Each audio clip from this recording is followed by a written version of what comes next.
Hello, my name is Sven P. In this video, I'm gonna show you how we built the Alley A world. The legends that helped me out with this was Mustard Place, Yesgran, and Noel Gaming. This map is absolutely massive, and there are 5 biomes. It has a bunch of portals to maps that we want to connect this world to, but there is also an open world adventure with a story. Anyways, now for what this video is actually about, which is the actual building process behind this. The block that I'm starting off with is from Grey Cliff Grass Gallery. It is one of my favorite galleries, because when you multiply these and put them next to each other, they sort of look like they could have been the same block. Notice here how I'm resizing the grass to max size, as well as this cliff piece, and putting them sort of on top of each other, making it look like the grass is not oversized. This is a great trick for saving memory, which was definitely needed because keeping this map under 100,000 memory was an impossible task. Another reason why I'm using these 2 blocks together this way is that they are very nice for making uneven terrain. It's very easy in Fortnite Creative to just make something flat and boring in terms of terrain, but having curves and valleys is something else. But using these 2 blocks together like this, and then later overlapping a little bit, then you'll eventually end up with something that looks really realistic, like real life. For the next part, the ring gallery and variant rock gallery was what I would use. The ring would just be to help out with the shape, and then I would just turn grid snap off. Most of this kind of nature stuff is made with grid snap off, but then just place these approximately on the circle. It doesn't need to be a perfect circle, because this is sort of like an ancient ruin kind of design, so that if it's not super exact, it kind of adds to the charm. These will be portal shrines, and I wanted to have the Alley A on top of these. And the way that I did that, I just used these stones to go across, and then from the ring gallery again, use one of those beams with those lights. This will be areas where I'll put some portals. There'll be a bunch of portals to this map, because the main purpose of this map is to connect great maps together. I'd also add a bunch of nature around here, so that they would look a little bit overgrown and ancient. It's very satisfying to place this kind of nature piece all over the place, because it's so easy to make it look so much better. Down sort of underground here, which I thought was pretty cool to have them lowered a little, I would have these portals. If you visit this map, make sure you take a little look at what maps are featured. Right here you can see that we had a little river here. That would be Mustard Noel's doing. And Noel also had some really awesome houses that he added here. Very memory efficient ones actually. And that would conclude the first biome. There's 4 more. Initially I thought, let's add 12 or something. Or what about 300 different biomes, all with different themes. But we realized it wouldn't really work out with the memory very well. For the next biome, I made a gigantic frozen mountain. I copy-pasted some stuff from a different build that I had made. This was from a tutorial for how to make a mountain range. So I copy-pasted those and would place them in a lot of areas, spamming a bunch of mountains here and here and here, and it ended up looking super cool. In the middle between some of the mountains, would have a snowboard slope with a gigantic ramp at the end for some epic jumping. Check out the galleries to the right here. The Nature Ice Cliff Gallery is what I used for the snow. And check out this epic snowboarding thing here.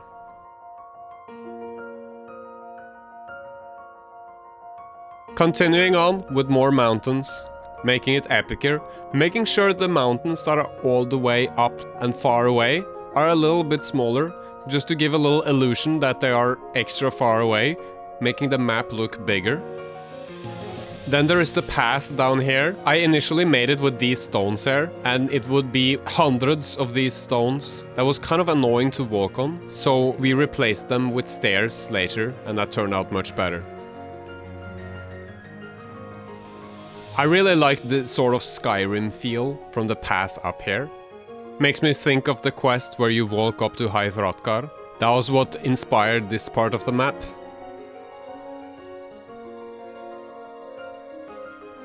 If you by chance enjoy this song, it's called Falketind by Edvard Bolås. All the music from this video will be linked in the description if you want to check out their original YouTube channels.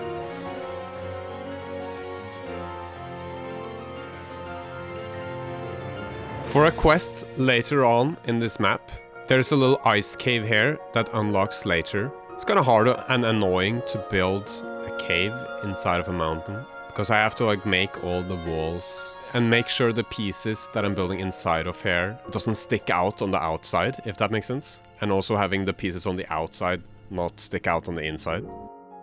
Here where I have a lot more space, that gets a little bit easier. Down under here, I'd make a little bit of a cave slide, where you jump down and sort of slide forward. You would either be able to bring a snowboard down here and slide through this hole, or just walk through here, and then you can just do normal parkour. If you manage to get a snowboard down here, which is a little bit hard, then here's a ramp, which would make it a lot easier to jump across. At the end of this video, you'll see a little bit of a preview for a lot of the parkour courses here, but it won't be all of it. I think I'm going to upload a separate video for that, going through the whole adventure. And of course, Ali is doing that. I don't know exactly what kind of content he's gonna make on this map, but at the time this video gets published, he's probably published his video for this as well. But anyways, that will conclude part 2, which is the icy snow biome. I hope you're enjoying so far. I hope you learned something. I got some more tips and tricks for building if you keep watching. Unfortunately, to keep this video from getting 50 hours long, I had to cut out some of this, like for example, I copy-pasted another shrine to put it up here. The bridge that I just walked on was made with the exact same blocks as the shrines was made with. Muster Place would be the lord of the volcano, summoning this gigantic thing from the earth to devour... No, just kidding. He made the volcano, it got really glorious.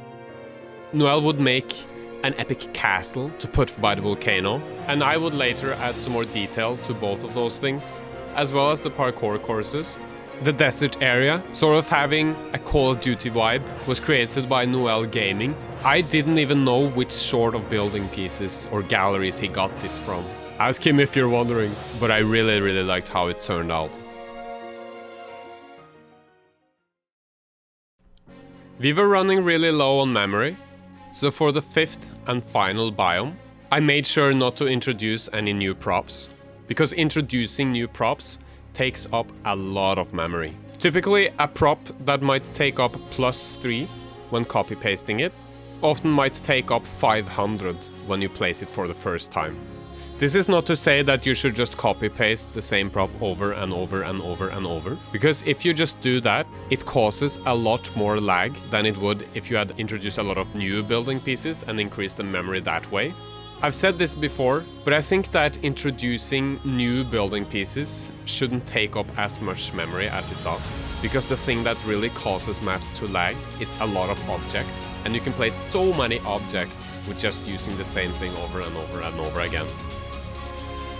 Anyways, this biome here would be the grass, lava, diplodocus area. I'd later inhabit it with a bunch of diplodocus, and you know, they're pretty important for an LEA map, I think. I didn't want to completely spam LEA stuff everywhere, but I think we found a good balance for how much LEA themed it would be, and how much just a map that it's cool in itself. I think it's important to balance the two when making a map like this. There's actually a little bit of a story in here that you can find by just discovering things. I'm not exactly a bestseller novelist person, but I figured I'd rather add the story to this than not add it. You'll have to go into the map yourself to find that though.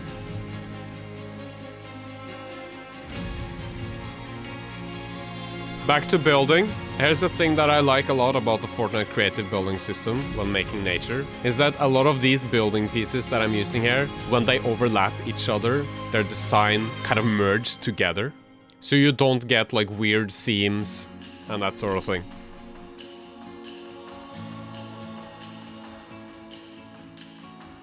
And here was Jesgran's contribution to the map, as well as making the music. He made the hub that we would put in the middle of the map, that would be where you spawn. I deserve a little bit of credit for copy-pasting it though, because this is a little bit more than 100 building pieces, and it was not very fun to copy paste. But with a trick by using a hover platform and having build to prop turned off, just copy paste in bulks of 100 with a hover platform and place them with grid snap turned off. If you do that, you'll get them all in the correct spots.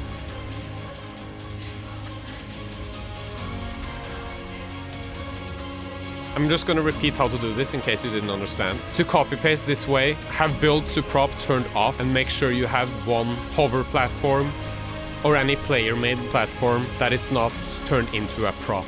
This will prevent your copy pasting from landing, say, 1 centimeter in the wrong direction or at the wrong angle. I'm now going to show you the rest of the build. First, let's go through the adventure, or let's go through a little bit of it. I don't want to spoil everything in this video. Make sure you play through it yourself. It's really fun, actually. The code is on the screen. At first, you will be looking for 5 cylinders, and all of those cylinders will be marked on the map, and there will be 1 on each of these shrines. So go on the ramps, and they will shoot you up to the shrines. Then you gotta do just a little parkour to get those cylinders. If you're playing multiplayer and one player gets 1 of those cylinders, every other player will get that same cylinder.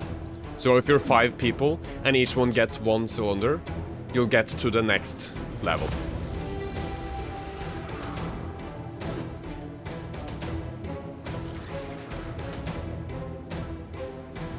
After that, you'll be hunting for coins. And there's 5 coins again. You'll also have a little bit of a faster speed when that happens. And some new dungeons will unlock. There's also a lot of Easter eggs that are not really part of this quest, but I won't spoil much of that now.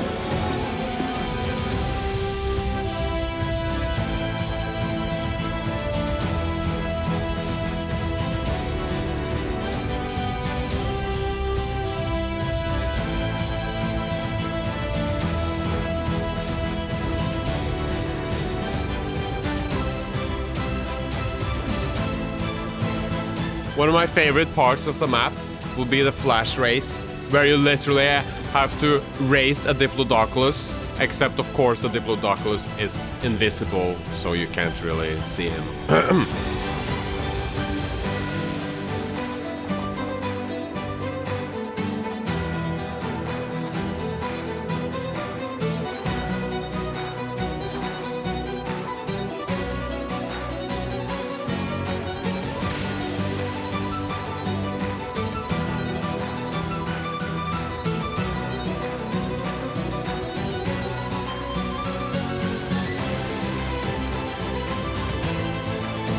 I don't really want to spoil too much, so I'm gonna just jump back up to showcasing now. After a little dance. Just kidding.